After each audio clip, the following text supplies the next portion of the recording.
Hello. आज हम magnetic field के बारे में जानते हैं। मैग्नेटिक फील्ड क्या होता है?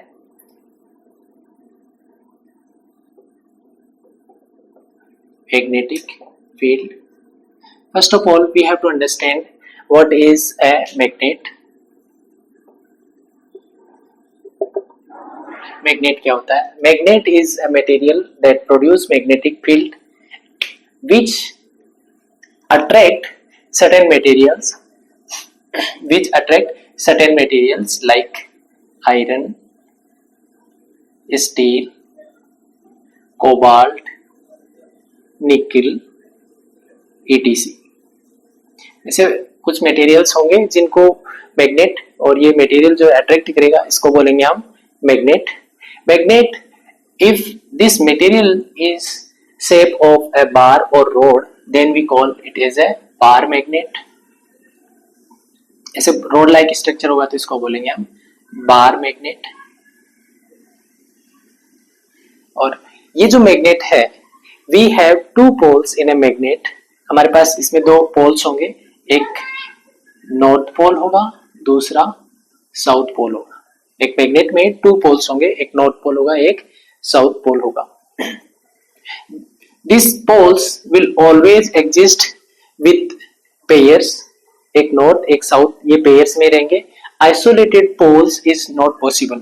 Even if we break this magnet, then also we'll have two poles in a magnet. जैसे इसको ब्रेक किया तो यहाँ पे ऑलरेडी नॉर्थ है, तो यहाँ पे एक साउथ पोल जनरेट हो जाएगा, और दूसरी साइड ये जो इस साइड का पार्ट है इसमें ये साउथ पोल है, तो यहाँ पे एक नॉर्थ पोल जनरेट हो जाएगा। So we will always have two poles in a magnet. एक आइसोलेटेड पोल इसमें एग्जिस्ट नहीं करेगा। नाउ अगर हमें पोल स्ट्रेंथ जानना है, ये जो पोल है, this pole, how this pole attracts certain materials, ये certain materials को कैसे attract करते हैं, उसके लिए एक प्रॉपर्टी हम डिफाइन करते हैं, that is pole strength, जिसको हम बोलते हैं pole strength। ये पोल का स्ट्रेंथ क्या होगा? पोल स्ट्रेंथ को हम डिफाइन करते हैं, it is the intensity of the pole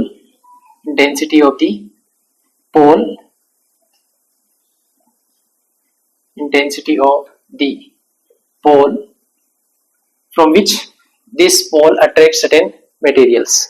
तो ये स्मॉल m से इसको डिनोट करते हैं, और conventionally it is use that plus, ये जो नॉर्थ पोल है इसके लिए प्लस m से इसको डिनोट करते हैं, और ये जो साउथ पोल है इसको माइनस m से डिनोट करते हैं।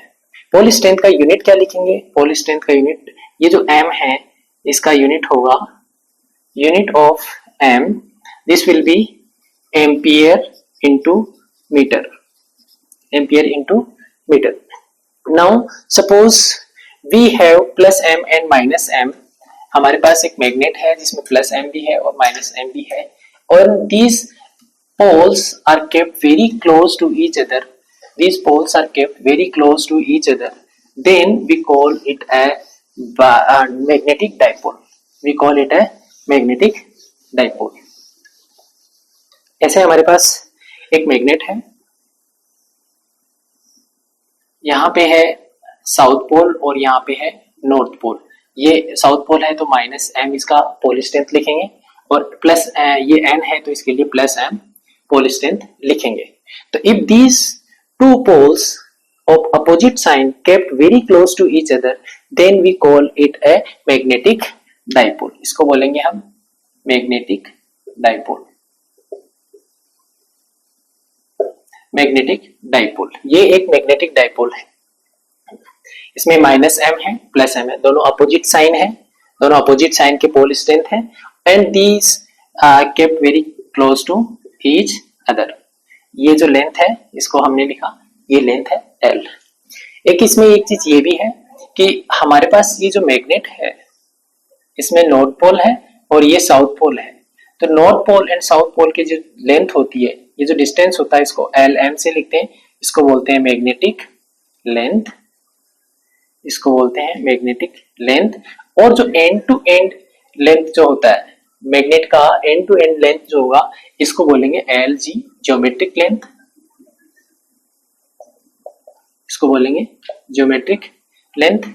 And it is experimentally found that the ratio of Lm upon Lg this is approximately 0.84. ये रेशियो जो है 0.84 आता है एक्सपेरिमेंटली. ये Lm होता है मैग्नेटिक लेंथ और Lg होता है geometric length. Now magnetic dipole में हम बात कर रहे हैं कि -m और +m these two pole strengths of opposite sign kept very close to each other, then we call it a magnetic dipole. We also use a quantity that is called magnetic dipole moment. Magnetic dipole moment, इसको capital M से denote करते हैं. It's a vector quantity. ये एक vector quantity है. ये क्या है? एक वेक्टर क्वांटिटी है. और ये वेक्टर क्वांटिटी का डायरेक्शन जो है इसका डायरेक्शन होगा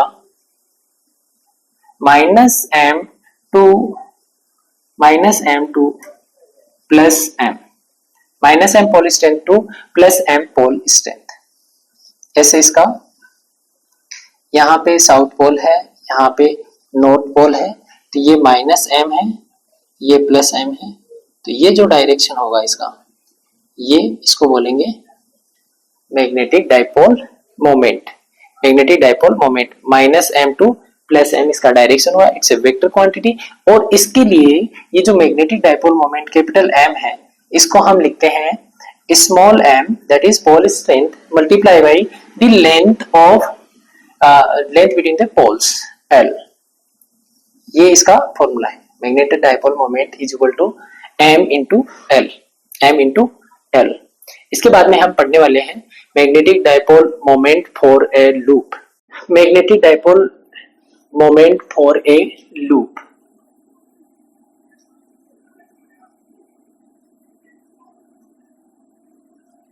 magnetic dipole moment for a loop.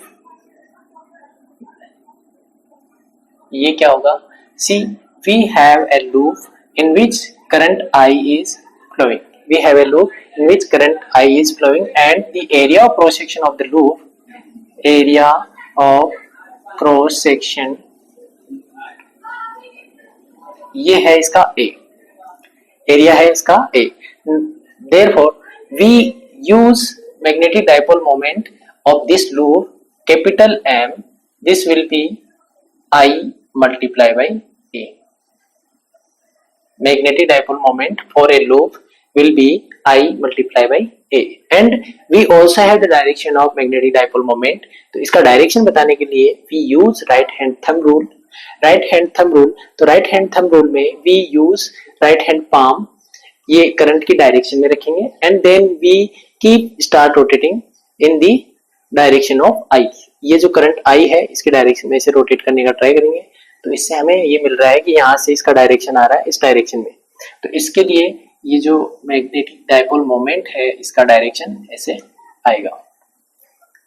अभी हमने ये पढ़ा है कि M इक्वल टू I है, I इंटू A है. और थोड़ी देर पहले ये पढ़ा था हमने कि M equal to pole strength multiply by length. This is also a magnetic dipole moment. ये भी मैग्नेटिक डाइपोल मोमेंट है.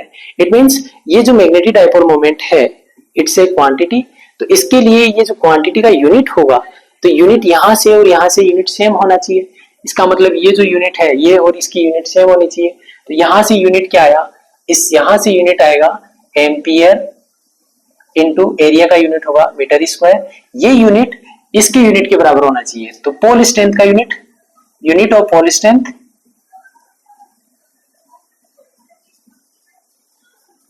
Multiply by length. लेंथ का होगा मीटर. तो ये मीटर से 1 मीटर कर दिया. तो यूनिट ऑफ पोल स्ट्रेंथ क्या आएगा? Unit of pole strength, unit of pole strength ये होगा हमारे पास एम्पियर इनटू मीटर. जो हमने यूनिट लिखा था वो यूनिट एम्पियर इनटू मीटर ऐसे हम समझ सकते हैं. तो unit of pole strength is ampere multiply by metre, इसका यूनिट होगा. नाउ हम समझते हैं यहाँ पे मैग्नेटिक फोर्स के बारे में कि मैग्नेटिक फोर्स कैसे लिखते हैं। मैग्नेटिक फोर्स क्या होगा?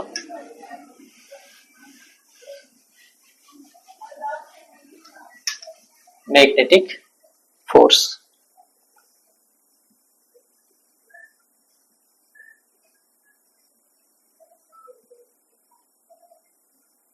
मैग्नेटिक फोर्स को हम ऐसे लिखते हैं, see we have pole strength M1 और एक पोल स्ट्रेंथ है M2। हमारे पास दो पोल्स हैं, एक M1 जिसका पोल स्ट्रेंथ है M1 और एक पोल है जिसका पोल स्ट्रेंथ है M2। ये दोनों पोल स्ट्रेंथ जो है इनके बीच का डिस्टेंस है R, इनके बीच का डिस्टेंस है R।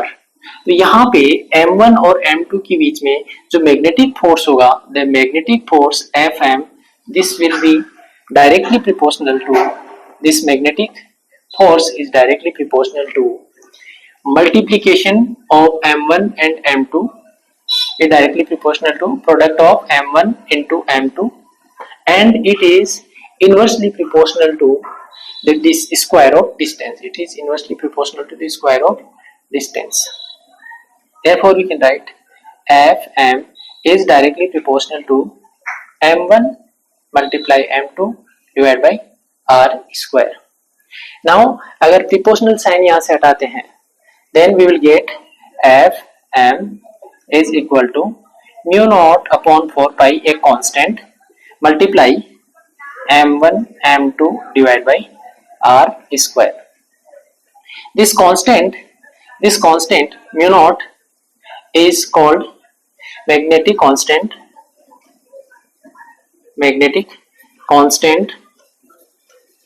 और इसको बोलते हैं magnetic permeability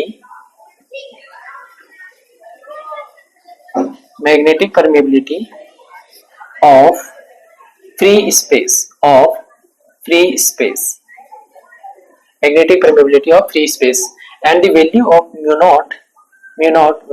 naught is 4 pi into 10 to the power minus 7 Newton per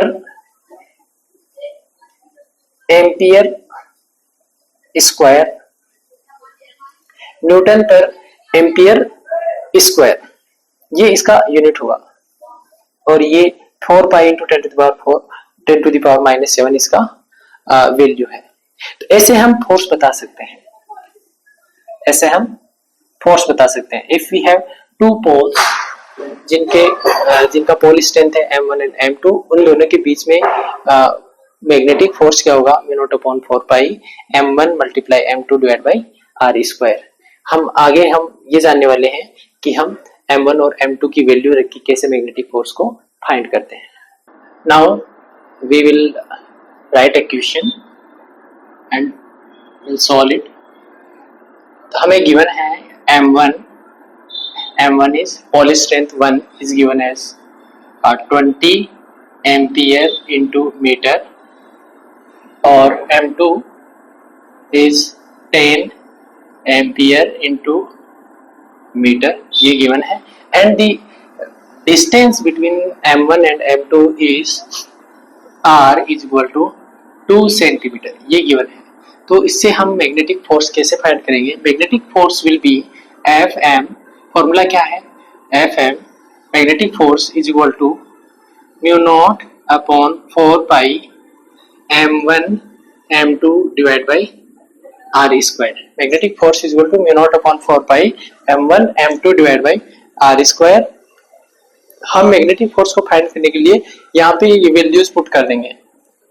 Fm is equal to mu naught upon 4 pi की वैल्यू है 10 to the power minus 7 multiply M1 की वैल्यू है 20, M2 की वैल्यू है 10 divide by R square. 2 into 10 to the power minus 2, ये metre में change किया, इसका स्क्वायर करना है तो यहाँ से हमें ये वैल्यू मिलेगा 10 to the power 2 into 10 to the power minus 5 divide by 4 into 10 to the power minus 4। तो यहाँ से इसको सोल्व कर सकते हैं, ये हो गया 1/2 into 10 to the power minus 1 और इसको हम और सोल्व करें तो ये हो जाएगा 0.1 1/2 दैट इज 0.05 0.05 ऐसे मैग्नेटिक फोर्स है, न्यूटन में आ जाएगा। ये हो गया ऐसे मैग्नेटिक फोर्स कैसे फाइंड करते हैं हम। अगर हमें m1 और m2 ऐसे गिवन हो तो मैग्नेटिक फोर्स को हम ऐसे इस तरीके से फाइंड कर सकते हैं। अब नेक्स्ट वीडियो में हम ये जानेंगे कि मैग्नेटिक फोर्स के बाद में मैग्नेटिक फील्ड क्या होता है एंड मैग्नेटिक फील्ड का इंटेंसिटी कैसे हम फाइंड करने वाले हैं।